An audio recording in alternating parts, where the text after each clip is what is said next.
A reading from the book of 2 Samuel. Today is September 25th. Our reading from 2 Samuel is chapter 5.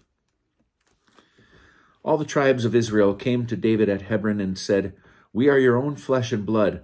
Long before now, when Saul was king over us, it was you who led Israel in war, and the Lord said to you, 'You shall shepherd my people Israel. You shall be ruler of Israel.'"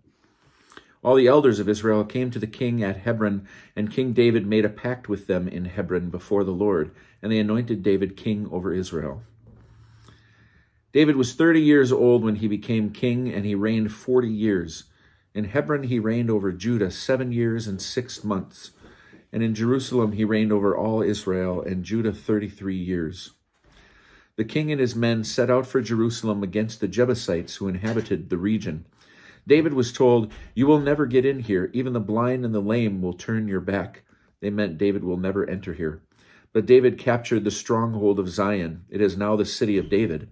On that occasion, David said, "Those who attack the Jebusites shall reach the water channel and strike down the lame and the blind who are hateful to David.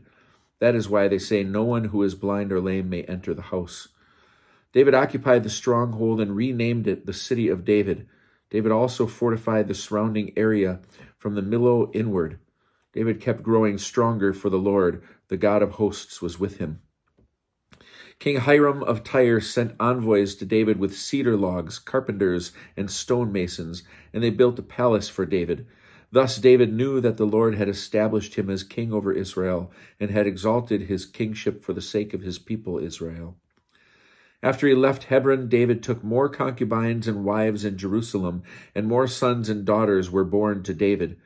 These are the names of the children born to him in Jerusalem: Shammua, Shobab, Nathan, and Solomon, Ibhar, Elishua, Nepheg, and Japhia, Elishama, Eliada, and Eliphelet.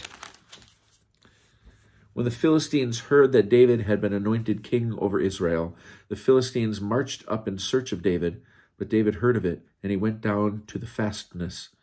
The Philistines came and spread out over the valley of Rephaim. David inquired of the Lord, "Shall I go up against the Philistines? Will you deliver them into my hands?" And the Lord answered David, "Go up, and I will deliver the Philistines into your hands." Thereupon David marched to Baal-perazim, and David defeated them there.